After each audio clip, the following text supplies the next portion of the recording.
Um, Hello, we have Forbes Riley and Joshua Self. They have honored us, our Assuaged team, with their presence today. Forbes and Joshua, thank you so much for joining our team and just telling us your journey and everything. You guys are both highly successful, and you have a remarkable love story. I always like looking at your post and just that bond and that unity that you both share. It's very inspiring. So our team has taken the liberty to prepare a presentation highlighting you guys. Forbes, you're the founder of the SpinGym. I believe you came from one of the wealthiest families in New York. So you really actually no. Whoa! No? What part of the bio did you read that? That was on Google actually, but I didn't put that on the presentation, so no worries. I came from zero money. I just have a really expensive last name. That's amazing though. So that is your given name, Forbes Riley? Well, not if you ask my grandmother. My grandmother pulled it out of a phone book in the 1940s because she couldn't get my Jewish uncle into medical school. Oh. And so she changed the name Feinstein to Forbes in 1942. Wow, that's some history. I was born with the last name. I was born with the last name Forbes, and I didn't want that name to die, so I took it as my first name. Amazing.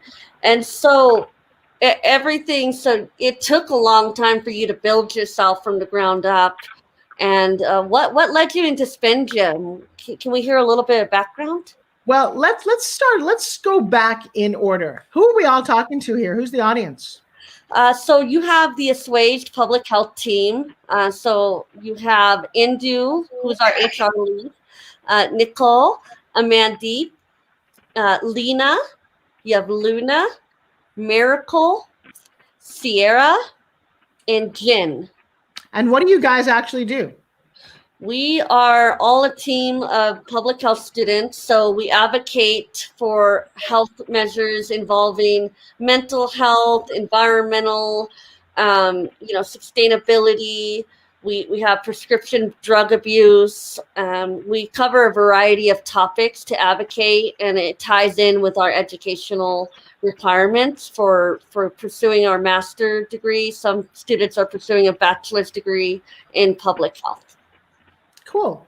Okay. So I come from zero fitness at all. I was an overweight kid. My mom was overweight. I was always bullied. I was a dancer, which makes being heavy even worse. When I was on Broadway, because I'm a pretty talented actress, I ended up having to go to Overeaters Anonymous. And I had endured body shaming my entire freaking life. And my mom was 260 pounds her whole life.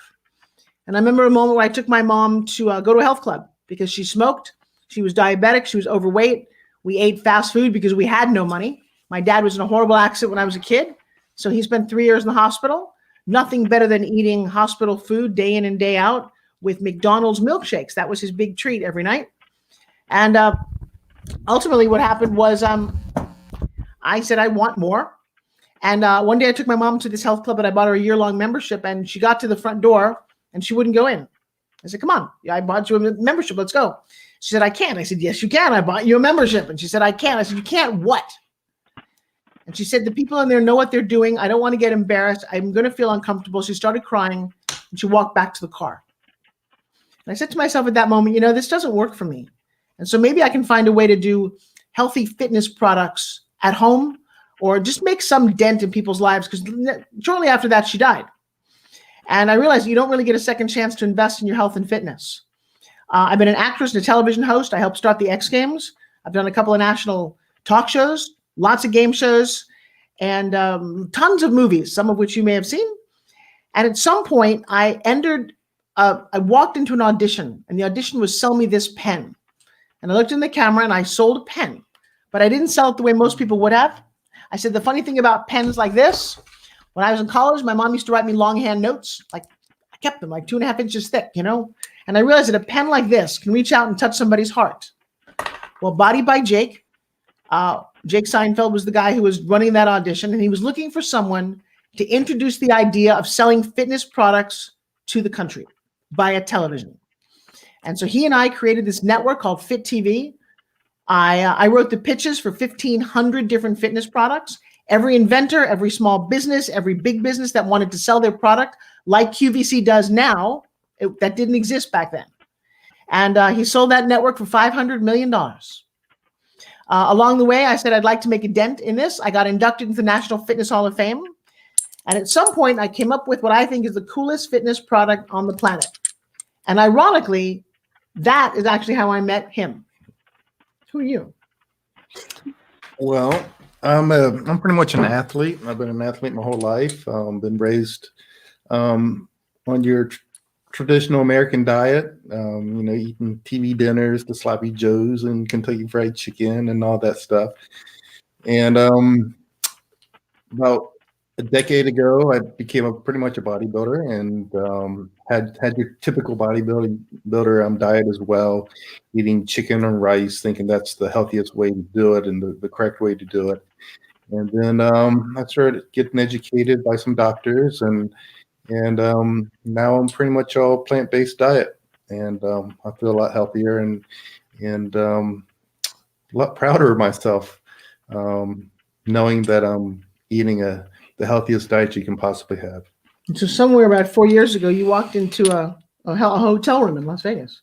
Yes, I got invited by a videographer. He called me up and asked me to come over and to be in this I don't know, he just told me come over, so I did. So I walked in, and there she was with this SpinGym, and she had me take my shirt off and start doing this SpinGym, and she went through her whole thing, and then she looked at me and she said, "Are we getting a phone call somewhere that we don't know about?" Phone. It's on my phone? No, it's not on my phone. Well, My phone's got nothing to do with my phone. Is somebody calling you guys? Somebody else? I don't know. I don't think so. I have no idea. I was gonna. Well, everybody's on mute except for you guys. I'm not sure. No, not my phone. I don't. It sounds like Facebook. It sounds like something Messenger. really odd through my computer. Let me just see if I can figure out what that is because it's darn annoying. Thanks for hanging out. Well, we hope so. Can we share a screen through this platform? You can. Are you sharing it? Oh, it stopped. Okay, well, that's good to know. All right. I think it's Mikey. That was interesting. That is so cool, though. Plant-based diet. I wouldn't have. I get it. There it goes. Yeah. Let me see what's going on here. I'm not quite sure what I can do to. Is Facebook open? I can't see behind my screen here, so I don't know what is open. Let me see if I can. Facebook. Mike, see, I told you. Okay. All right. So that's gone away. That's nice. But it's nice. Sometimes nice to be able to show a little video of what we're talking about here. So where'd you guys go? StreamYard is there. All right. So you go back to being plant-based, and I'll go over here. Okay.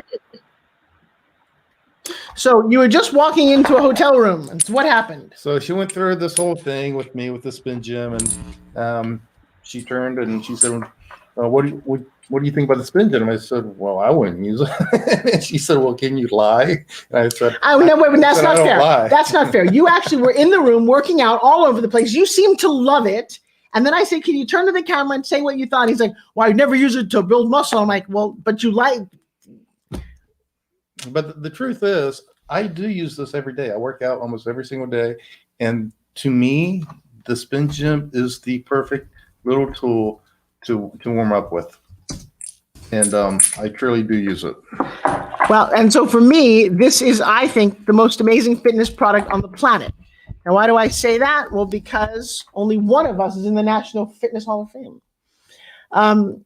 But it is an interesting thing about how you define fitness and how you define working out.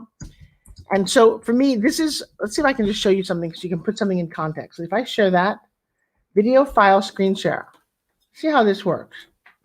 Can you see that side? And if I did that, you guys can see this, right? Abdominal. So if you have, oh, I see this. I just added it to the stream. Now get ready for the latest in sports, fashion, and exercise gear on Fitness Plus. Hi, I'm Forbes Riley, and today we've got a great product for you. Take a look at this. Hi, I'm Forbes Riley, and backed by popular demand, the best way to develop rock-hard abdominals. Hi, I'm Forbes Riley, and welcome to Fitness Plus. Now, if you want to burn calories and tune your whole body, all in the comfort and privacy of your own home, and international beauty consultant, Cynthia Rowland. So for those of you noticing, this is actually how fitness started selling on television. I wrote the first 1,500 pitches for everything from the bread man to the slam man, and everything in between. And I tried lots and lots of products and things. Some of them I loved, some of them I didn't love. And of all the things that I've ever been involved in, I got to tell you, this thing there is nothing like this. And I'll tell you what, one of the reasons you haven't heard about it, even though I've sold 2.5 million of these, is that I've only sold it through home shopping. I sold 2.2 million of them.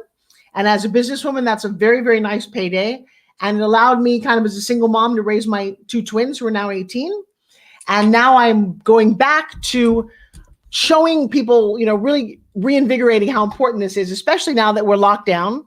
And especially now that Josh was in the picture and we're all on Zoom, and all of a sudden, I don't know how many fitness products that you can use while you're sitting on your desk, at your desk. Do you? Stand-up desk sounds like a bad idea. There's a lot of things that you can't be doing, but this one you can. And the crazy thing is this actually helps you break a sweat in no time. And I'll show you why. You want to see something crazy about Joshua?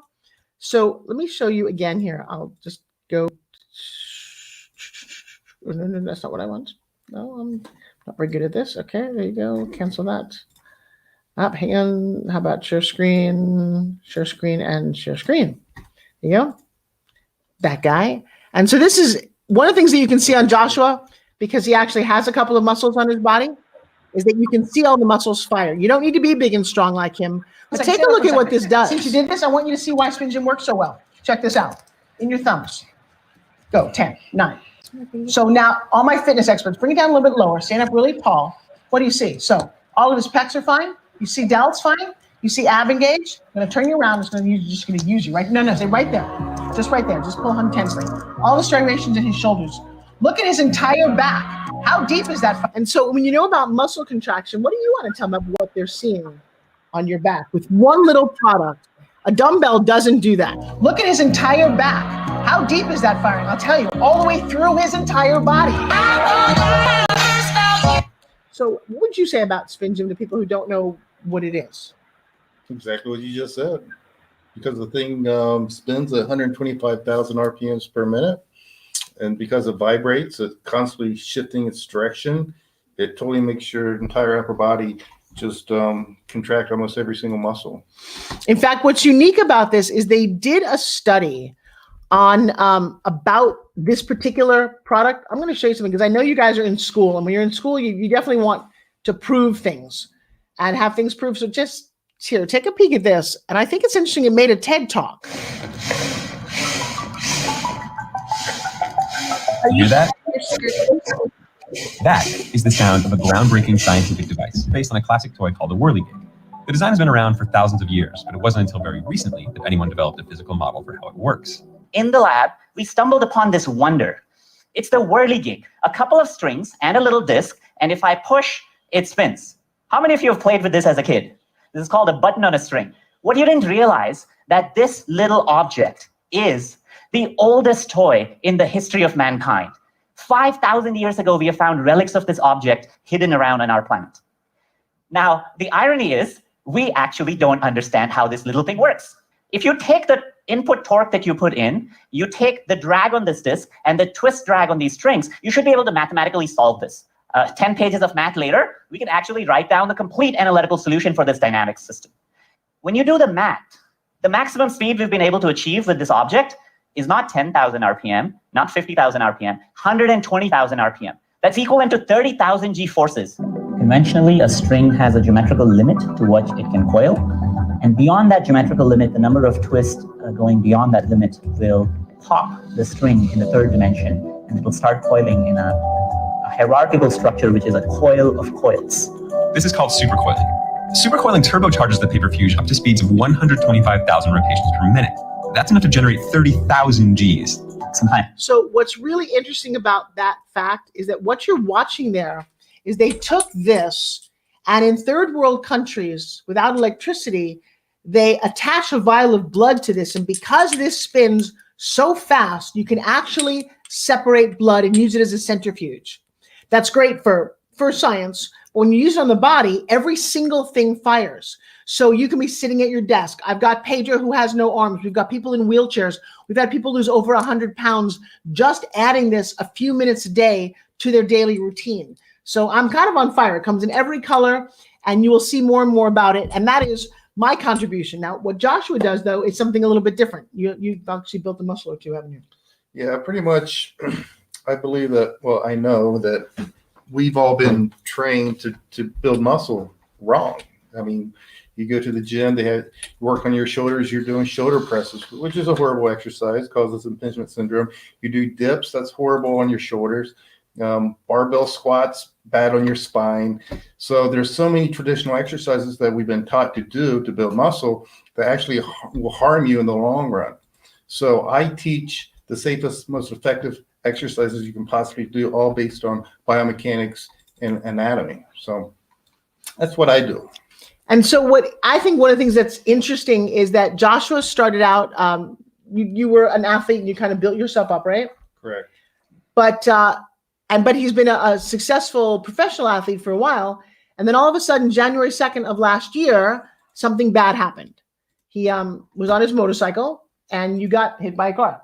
I sure did. By a kid, took him out, shattered his foot, his ribs, put him in the hospital for quite a long time. And after 6 months, this is what the big guy shrunk down to. When you look at that picture, what do you see? It is what it is. Okay. Well, then he said, you know what? I'm going to see if what I do works. And so in June of this year, he kind of woke up and said, you're going to enter what? I'm going to do the Arnold again. And that is now where he's back to. And so one of the things that's been interesting in 6 months, how do you build that body back? And as much as I don't appreciate him getting hit or hurt, it really does show that your system works really effectively. Well, it's based on your body, your anatomy, and physics. So there's no way of denying it. Well, okay, but they don't really know what it does. It's kind of an interesting idea. Can you explain a little bit of why it works better than what people see in the gym? So I can go down to the fundamentals of what does a muscle do? Muscle only operates a single bone. So, the muscle always pulls from the insertion to the origin of the muscle. And if you follow the direction the muscle fibers are running, then you can tell which direction your motion should be. So explain why. Everybody knows what that big lat pull down is. So explain why, if I'm doing this, what's wrong with this movement? So like a pull down or a pull up. Show them on my back what the muscles are working. So like I said, muscles pull from the origins, from the insertion to the origin. So your lat muscles lies on your spine.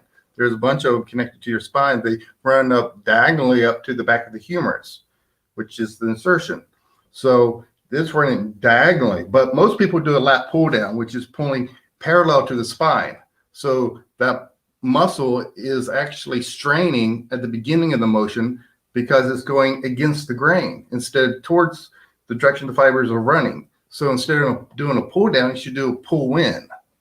So that's just one example of doing it from a bad exercise to a correct exercise. It's actually kind of phenomenal watching him in the gym. I mean, you watch trainers. I mean, I'm certified from a lot of different companies, and nobody does what he does. And it's kind of interesting as we're looking at what, people, what the truth of everything is, what the truth of food is, what's wrong with eating certain kind of meats, what's wrong with eating pesticides in your vegetables, and how this actually affects us, or drinking sodas instead of water, or drinking juices full of sugar. I mean, you go to the gym with Joshua and you realize that a lot of the people that we're seeing are doing things wrong. I'm watching trainers have 50-year-old women jump up on a box. Hey, let's do plyo. Well, as soon as they miss a little and blow out their knee, he's not there taking care of the health insurance bill or the fact that she'll never walk the same again. And in fact, all she wanted to do was just get better quads, which according to him is if you sit in a certain place and do it a certain way, you'll build it faster, you'll build it safer, and you won't have torn shoulders, torn ankles. Right. I do. I watch people work out. I watch trainers training people, and whatever they're taught in that little manual to get their certification is they don't know the knowledge I know, and I don't know why. So the fitness industry isn't teaching what I know, and it just kind of boggles me. You know, and it's funny. So even if you forget everything that you just heard, when you watch the way he built this body back in less than 6 months, I go back. You know, I watch a lot of people in the gym. You ever notice that people in the gym don't really change that much? They don't get bigger or stronger or better shaped. They might lose some weight, but I see people year after year. Don't they all just look exactly the same? Well, that's the reason. There's a few reasons why. It's either they're doing the wrong exercises, they're not doing the correct sets and reps, they're not eating the proper thing to eat, and they might not be getting enough sleep. So there's a few components in there that is the reason why they're not getting the change they want. So what happens is they quit. So I'm proposing that people who can't work out at least get a heart pumping, cardio melting thing you can do at your desk, do on a Zoom box that actually burns fat really fast. And also I've got the sexiest arms and tightest abs from something like this. In Joshua's case, it's really hurtful to see people just do things wrong. I mean, remember when everybody was doing aerobics and jumping up and down and no pain, no gain? Guess what? No pain, really? You know what that is? Knee surgery, ankle, hip replacements, and shoulder injuries. And then somebody woke up and said, uh-oh, we kind of made a mistake. Maybe it shouldn't hurt so much. Maybe you can get a better, effective, more workout if you do less, but you do it correctly. And so we've been kind of on a mission to help revolutionize how the fitness side of health and fitness is delivered, you know, to the general people. Yeah, it's funny how it's called fitness and health, but when you're in the gym, you're really more focused on fit, but yet they're doing exercises that are harmful to you, so they totally forget about the health side. Right. I mean, you've got people climbing ropes and flipping tires. Now, that's fun, but there's no real functional value because I haven't had to flip a tire a lot. But I'll tell you what I have to do. I have to be fit and to be able to grab my groceries without getting, you know, my shoulder hurting, or picking up the kids without your back giving out. And I just don't think that we've really approached health and fitness in your body in a very wise, smart, evolutionary way. So do you want to ask a question?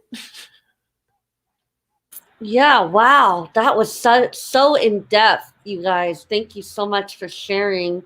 And what a background that both of you have gone through on individual levels. It's so inspiring. So we have another slide that we prepared.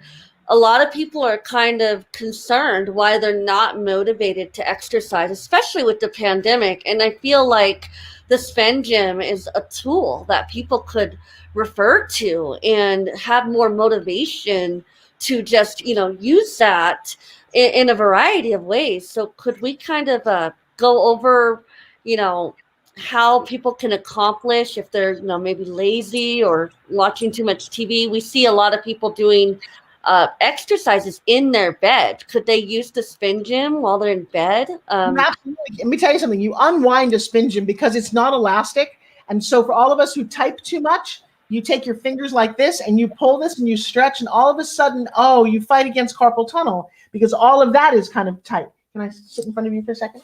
So I'm sitting here all day. No, you're perfect. All day long, I'll sit here and I'll go overhead and I'll just stretch. And when you pull one side, it stretches the other side, or you go all the way around and relax your back.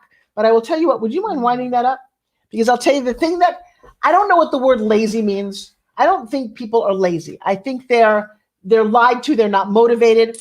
No, I want to see something on this. I want to, no, but sit up, because I want, if you just sit here and you are doing this, do you see everything working on him? Let me tell you something. Underneath all of our fat, we all look the same. We don't have the kind of, we say muscles, he's just a little bigger. But everything's firing. Is it fun? Oh, yeah, I'm having a blast. Here's the thing. It is fun. And if it's fun, you'll keep doing it. So far, nobody's given me anything else that's fun. I think you call a dumbbell because it's dumb. It's a hunk of weight that's really heavy to lift. Or a resistance band, which, by the way, one of those snapped off my foot and shattered my nose. So I just don't like resistance bands. This thing is, it's been 12 years. I've been in love with this. I've sold 2.5 million of these, and I'm so crazy about it. They come in all the different colors. And then I said, you know what? Let's make one in diamonds, just because it looks really good sitting on my desk. And if you can have fun with fitness, you have a lot of fun in the gym. My favorite thing to do. Well, but see, he likes to work out. And I don't want to call it lazy, but what if we had motivation? So what we do in our world, in our company, is we come to you on the phone. We show up in your Facebook feed. We do 5-minute workout. Here we are, 5 minutes on, once a day with a group of people all filled up in the Zoom box. In fact, I'm looking at your StreamYard box here. Nobody's spin gymming. That's terrible. I feel very energized. I've got more energy after I do this for a minute or two than before. What product aside from caffeine gives you energy when you do it? So I think we just haven't made exercise fun. You know what? We call it a workout. I don't want to work. I don't work all day. I want to play. And so that's why you want to play sports. That's why you want to play around. Nothing personal against workout, but it looks like it's work. Hey, if you know that what you're doing is going to give you results, then you're going to keep doing it. So when you do an exercise that you do for a month or 2 months and you don't get the results you want, then of course you're going to quit. And it all comes back down to being educated. Well, it also comes down to having a why. This is another thing that we talk about, but we don't really help people address. You have a very specific why you look the way you do. Well, I compete, so I want to win. That's very powerful. I got to tell you, when your energy is that you want to win, you don't eat the donut. But I do a lot of weight loss trainings. In fact, I redefine the word diet. DIET means decisions I eat today. Doesn't mean counting calories. You know the difference between broccoli and brownie, but some days you just don't want the broccoli, right? I know that. So I've had a couple of students come to me, and I play games with people because if you can find the right motivation, you can win. So I had a student say the other day, I really want to look like Joshua. I said, that's great. You spend 2 hours a day, every day in the gym, 6 to 7 days a week. You eat a lot of vegetables and a little bit of protein. And he looked at me and he's like, oh, I don't want to do that. I said, then you don't want to look like Joshua. So let's realign your expectation. What do you want? He said, well, I'd like to lose 70 pounds. I said, okay, can we start with how much could you lose in a month? He said, oh, I've lost 30 pounds and I gained 30 pounds, but I said, wait, you're telling me you could easily lose 30 pounds in a month? He's like, sure. I said, you want to do that? He's like, sure. He said, but I said, here's the deal. Put $5,000 in my bank account right now. If you lose 30 pounds in 30 days, I give you the money back. You don't, I keep the money. He did that. You know what happened on day one? He was walking around the block. He was pushing the bagels away. He was focused. Well, what happened? Well, his motivation changed. His why was that he was not going to give up the money. And he actually lost 34 pounds in 28 days. And he got his money back. And he got his waistline back. Well, so then maybe just losing weight isn't a good enough motivation. It's always funny. I got a wedding to go to. I want to look good, or I want to go to my high school reunion, or I want to look good naked for my man. But short of that, nobody cares. And nobody cares about you, which is really frustrating. Well, there is something else that people should be motivated about. Yeah. COVID, Okay. I've been in the gym and I haven't gotten sick, and because I have a great diet and I exercise and I take my vitamins. Well, you have to be careful about saying that, but yes, you've been fortunate. I actually had COVID. Both my kids had COVID and we survived it. I do think that if you are healthful, health-minded, have all your vitamins in your body, and you have a better chance of fighting off everything. Yes? Yes. So that gives you some motivation to start being more healthy. But it doesn't give you motivation when you don't have a lot of money in your pocket and you're hungry and McDonald's says we have a hamburger for $1. And that's all you can feed your kids. Or soda is what you're raised on. I remember I went to a party with my twins when they were like 2 years old. And we started out with Cheetos, then we had pizza, then we had soda, and then we had cake. And I'm like, no, I don't need to feed this to a 2-year-old who has no idea, because my 2-year-olds were eating broccoli and Brussels sprouts and blueberries, and they were very happy until they got to that party. And it's funny because I've taught my kids, I didn't tell them what they should and shouldn't eat. I just taught them about food. My mentor is Jack LaLanne. He's the guy who created juicing, and he grossed $1 billion selling juicers. And Jack always walked around and said, if man made it, don't eat it. Well, then my kids would come back to me and go, Mommy, macaroni and cheese, did man make that? I'm like, uh-huh. Well, how about this apple? I said, no, you can eat the apple, but oh. And I said, yeah, you know what? You can have macaroni and cheese once in a while. But they would always ask that question. And if this fit guy said that, then they started to rearrange their diet. Well, one day I'm with my daughter at a party, and this big piñata thing happened. And I had a woman. Now, here's the other thing, too, is people who are non-believers in health and fitness don't like the rest of us, and they make it known. This woman walked up to me and said, I can't believe what a terrible mother you are. And I'm like, excuse me? She said, you don't let your kids eat candy or cake, you health fanatic. And I'm like, okay. So I go and I see my daughter over there. She's surrounded by a whole group of people. And I said, mechanic, come here. She said, what? I said, did I ever tell you that you can't eat cake and candy? And she's like, no, Mom, I can eat whatever I want. I just don't want it, so I threw you under the bus. Because people were just kind of, oh, don't you want a little bit? I don't drink alcohol. Every time I go out, oh, come on, one sip won't hurt you, one bite won't hurt. What are you guys doing to the rest of us? And why do you do that? So I don't think people are focused and care about their health. Well, because they watch TV and all they do is advertise fast food and alcohol. They don't advertise anything healthy. They don't advertise anything vitamins or anything. But why not? Why? You tell me. That's what I'm wondering why. Well, actually, it's quite a actually, come on back on the camera. Let's ask you guys, because you're in school, you're active. You guys are on a mission to help people get fit, happy, and healthy. Indu, why don't we see healthy things around? Because we don't want to be healthy. That's why we want to see unhealthy things. And when you're talking, I could really understand, what health means. It should be the first priority for us in life. Indu, what do you do? What do you do? Sorry, actually, it may be hard on her computer, and you just muted yourself, baby. I'm sorry. Yeah. So I think health has to be the first priority for us, and many of us, as Joshua was telling, we are just seeing the TV, we are just snacking what they are snacking, and so we need motivation from you, the real inspirations of life. I'm really getting motivated to take care of my health. Thank you so much. Your health should be one. Always. Because if it's not, you don't have anything else. Come back. I want to hear more questions. I want to meet some of you guys. So the names are too little. So come back on the big screen. There's Nico. Nico, where are you? I'm in France right now. So how is the diet in France?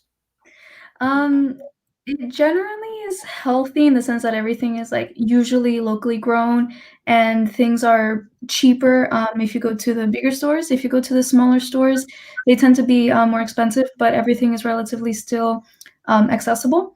But alcohol is heavily advertised here, so is sugar. Although it focuses more on healthy products that are organically grown, there are a lot of man-made things here, and because they're cheaper, it's much easier to access it. And to answer your question that you previously mentioned, I think the reason why unhealthy things are highly promoted and advertised is because of their addictive properties. Everyone wants to have that high of not necessarily a high, but the feeling of being awake, that caffeine gives you, or the sweetness that you get from eating brownies or donuts and things like that. And the thing is that because we see them so often on not only on television, but in books and in maybe podcasts, we just want to be part of the group. We want to connect with how other people are feeling, with what they're thinking, with how they're feeling. So what other better way than to do it with food, with what we digest? But when we do that, it does hinder how we approach our health and how we approach food, because we focus so much on what other people think, what other people are doing, and not necessarily what we have to do for ourselves. I will tell you, as you get older, you stop focusing on what other people think. I often look at animals, and it's a funny thing because in nature, even though giraffes are, they'll eat lots of grass, even though elephants are huge, they just eat grass, but they all look like each other. All the gazelles look like all the gazelles. All the giraffes look like all the giraffes. All the elephants look like all the elephants. Humans, we're all over the place. And maybe it's because the lion never says to the other lion, hey, you want to go for Chinese tonight? How about we have seconds? I want some dessert. They actually eat the exact same food all the time.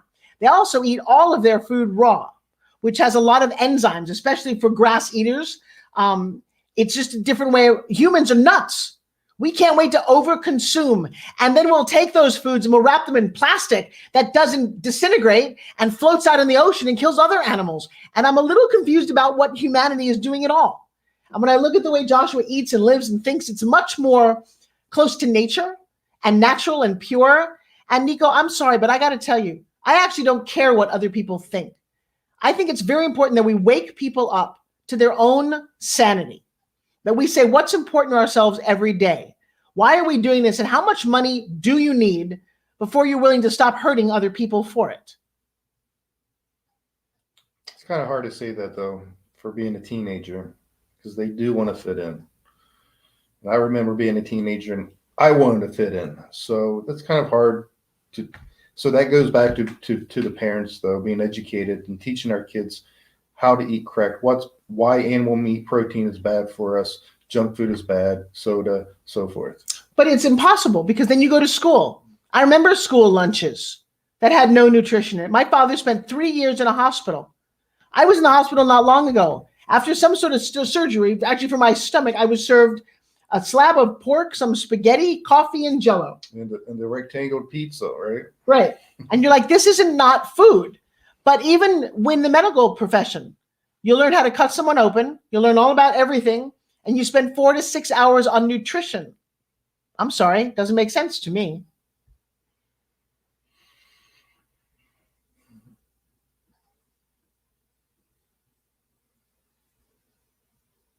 And let you guys come to ask us questions.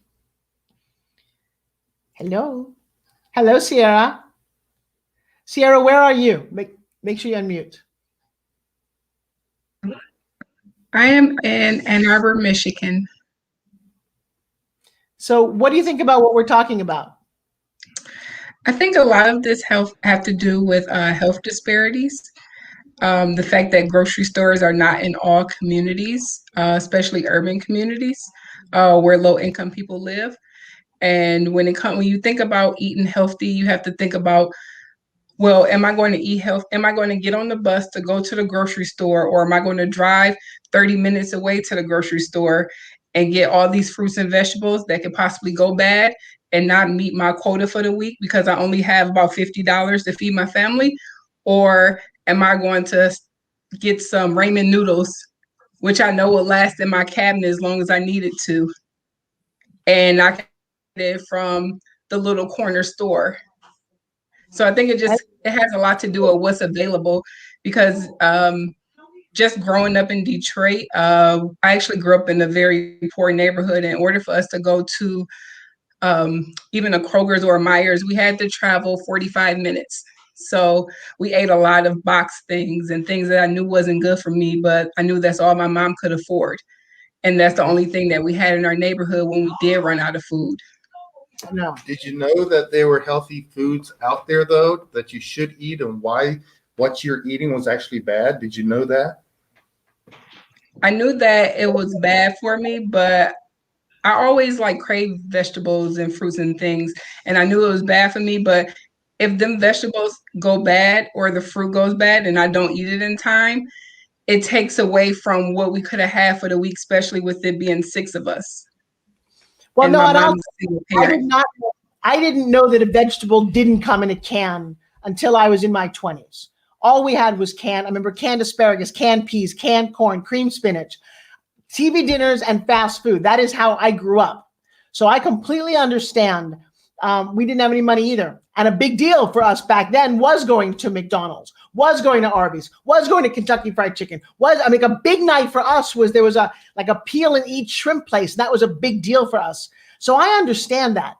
And it's insanely frustrating. So my question to you, Sarah, as we're woke, we're kind of awake now, you know what good food is. What do we do about this? Well, once I moved on my own and I could afford better, I actually started eating better, and I'm more mindful of the things that I put in my mouth. I try to make sure that whatever I eat has no more than 5 ingredients in it, and that the ingredients are something I actually need and not any chemicals in it. So I knew better from the beginning, but when it's all your mom can afford and there's no grocery stores within 45 minutes of where you live, you eat what's at the local store. If, it wasn't time for your mom's store run, or if, she didn't have enough money for the week. If she has $50, you're going to make that $50 last. So she's going to get the big thing of ground beef, and, she's going to get all these ramen noodles and oodles of noodles and things like that. But now as an adult, I became a vegan, especially during the pandemic, because we had a meat shortage here. And I'm like, I don't really need the meat. I'd rather have like, a sweet potato or something like that. So I just did a whole 180 and just cleaned everything out of my house and changed the way I eat.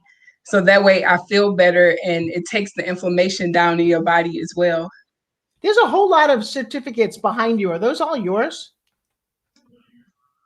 These are actually a combination of mine and my wife's. These are our degrees and certificates. In what? Well, my wife is in property management, and then so those are her degrees on this side, and then on that side, other side is my public health degrees and my certificates. I'm currently getting my master's in public health at this time, so I have certificates, and I'm CHAS certified as well. So tell me about public health. What is the initiative that you guys focus on? We focus on the overall health. So not just your health, like your physical, but your mental, just your well-being overall. So from health disparities to, because you grow up thinking, oh, I'm poor, people treat me this way, but you don't know that it's a whole system behind why you are so poor, that the schools in your system schools are the way that they are because money is not being brought into your city and you live in the red zone. So that's a public health issue. And, it's the health disparities that contribute to you and why different resources aren't in your community. So that contributes to your well-being as well. And then your physical appearance comes in. Okay, well, I'm unhealthy. I have high blood pressure. Well, what foods are available in my neighborhood? So we focus on the overall, not just your physical and your mental, but the overall health, the population, your environment, everything contributes to your health. So Sierra, if you were going to wave a magic wand to be able to help people in neighborhoods that are not where you think they should be, what do we do?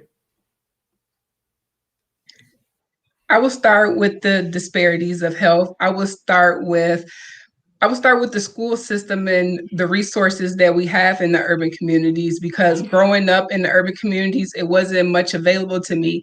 And I had to drive an hour and a half away to get a decent education when I got to high school.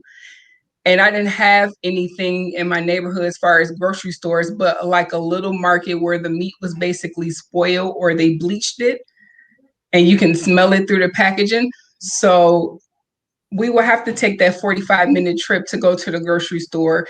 And to go to school, I had to take an hour and a half just to get a good education, because my mom didn't want me in Detroit public schools because the teachers are not paid and we have no funding in the inner city. No one wants to be involved with us because we are poor. So I would start in the community just to bring more resources in to help with some of them disparities. And then I will work outward from there. It's interesting because now that there are computers and everyone's got a cell phone, and there are a lot of resources and ways to make money online, which is one of my specialties, I wonder if we can't help access that part of the education to kids, because everyone seems to have a cell phone or access to one, just to how to learn to make money in a uniquely different way so that generationally we don't keep perpetuating the same problems. Luna, what do you think about all this? I think, as far as like healthy foods and that kind of stuff, it really comes down to education. I think in those communities where there are a lot of disparities, even if, there is in some ways to access food, like, food stamps and different resources that will help people reach those healthy foods. A lot of people don't necessarily know how to make those healthy changes in their lives, and they don't know like the implications from the different junk foods that they to eat, and that they're basically just buying it so that they can survive rather than focusing on what is going into their body and how that will affect them. Interesting. Where do you live? San Diego. Nice. So Cynthia, what do you think of this whole conversation? I'm floored. This is definitely one of the best that we've had. There's so many concepts that I really wasn't even expecting you guys to cover. We did our homework and looked into both of your backgrounds, obviously, one point of which was incorrect. So I'm so glad that you were able to correct me in the beginning, because you coming from humble grounds and just both of you just, initiating your lives together and incorporating these concepts that many of us, like, Luna was saying, we just don't know where to start. And I know my husband and I, we were on the SAD diet. I grew up very underprivileged, and I didn't have a healthy diet, so I had no concepts in that. And I think that's just the way the world kind of runs, because that's what we know. So now things are different. There's more education, and there's policies that are in place with the public health system, and that's where we all come in. We're here to figure out how we can educate and advocate in ways that people could relate and make those healthy transitions. Well, I think it's just interesting because I grew up with no healthy food. I actually did my diet when I was a kid. I'd wake up, we would have Captain Crunch and Frosted Flakes with whole milk. At school, I had bologna sandwiches on white bread, no mayo, no mustard. Soft drinks, love soft drinks, lots of French fries and that square little pizza. Definitely cookies when I came home with whole milk. And dinner was chicken parmesan, something fried, maybe some steak or a hamburger. More milk. And more milk, definitely more milk. Always had some sort of like pudding or something. And and then TV dinners, that was a big thing. Let's have TV dinners, which was just dreadful. Salisbury steak or whatever the hell that was. And I got to tell you something. It didn't come from my school either. One day I just started to put two and two together, and we all have access to books. I remember reading books from Paul Bragg about what fasting meant and what fruits and vegetables. And somehow I just went down a road that says, I think what I grew up with is not correct. And I got educated. Like I said, I had no money. When your dad's in the hospital for 3 years, you're flat broke.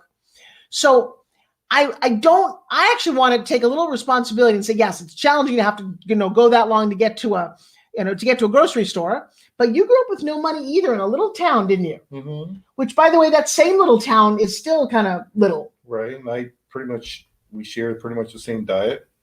So, and they really didn't teach us about diet foods and how bad animal protein is and milk. I mean, so like all the slogans is milk does the body good. That's horrible for you. Or Coke, it's the good life. Promote cheese. Yeah. And so I think part of what we're talking about is that there has to be, and maybe because we're on television or we're a little more vocal, or maybe through, organizations like yours and getting it out through Facebook and really hearing our voices way louder than milk, it's the good life, just might at least touch some neighborhoods, touch some moms and dads to go, what we're doing is wrong. And how do we fix this? How do we get access to these things? Because I got to tell you, just throwing your hands up is not enough. Not knowing how to make money is not enough. I do a lot of mental health work. That's part of what I teach. I teach people how to take the words that come out of their mouth and change them, to stop saying I'm poor. No, you don't. You're not financially rich right now, but I've never been poor. That's a state of mind. I've never been broke. I don't know what that is. I was not broke broke in after a little boy that I raised from South Central, who's a little darker than my phone, was murdered.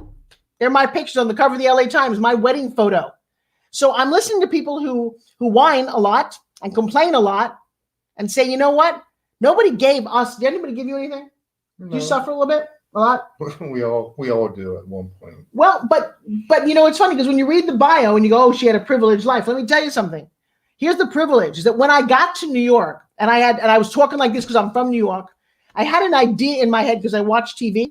I wanted to see how rich people lived. I want to know what they did that was different. And I answered an ad in a newspaper for a billionaire, as it turns out, to be a social secretary. I have no idea what a social secretary is to this day, but I answered it. I showed up and I wanted the job and they gave it to me. And I was completely out of my element. And in fact, it was kind of a joke because I was the one who hung out in the kitchen with all, the men, the barons and earls and princes, because I was not very proper as a lady. And at some point, Mrs. Grace turns to me. We're in the car and she says, could you please get Louis Vuitton out of the trunk? And I said, who's in the trunk? And she looked at me, she's like, oh, you'll learn. I said, yeah, I will. That's what I'm here for. I want to learn. I want to know what it means to have money. I want to know there is a have and have not in this life. I've saw it on television. And so I set it out as a mission to take my life and up level it. And I would inspire everybody who's listening to this that nobody gives. And by the way, yes, people do get things all the time. We have a friend who got given $5 million. He won the lottery. How's he doing? Not too good. He's spent it on drugs and cars and everything else, and now he's living in a half home. So I got to tell you, the answer is not some magical fairy going, oh wow, now you've got your money.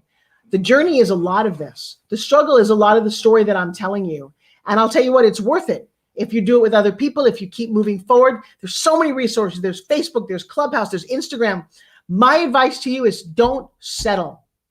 And also, maybe this helps a little bit, but if you imagine that you are the sum of the obstacles you overcome, well, then maybe y'all have a pretty good life. I got to pop off to do a mastermind in 4 minutes with a whole crowd of people. Any last final thoughts? Does anybody have anything? Team? I hope this inspired you guys. You can find out on social media. Yeah, truly it inspired us, because playing with your body, I mean, like, it is not exercise. Exercise means it's exertion. So it's like giving pain to your mind. So just saying play with your body, and just like Joshua said, like, you know, like, just do it correctly. The exercises, you do it correctly. You know, like, I've never heard, I'm a medical doctor. I know the anatomy part of it. I know the biomechanics part of it. I've never seen anyone explaining me like this. So now I understand why we can exercise without having any pain, and we can actually, like, you know, like, even be more healthier. So thank you so much for sharing your stories. It means a lot to us. Where do you live? Dublin, Ohio. You know, it is an interesting idea that if you're a medical doctor, that maybe we should give you a little bit of Joshua's program. Dublin, Ohio. She's in Columbus. I'm from Washington Courthouse. Oh, there you go. Good. And also, here's another free gift. Write this down, and I do have to jump like right now. Ask Forbes Riley. That is the thing I do on Sunday. It is free for you guys if you want to come. It's a wonderful group of people that we all get together on Sundays for 2 hours, and we got to run. Hi, everybody. Thank you so much. Thank you so much. So much. We're so grateful. Bye. Thank you so much. That was so inspiring, you guys. We are so grateful, and we're offline.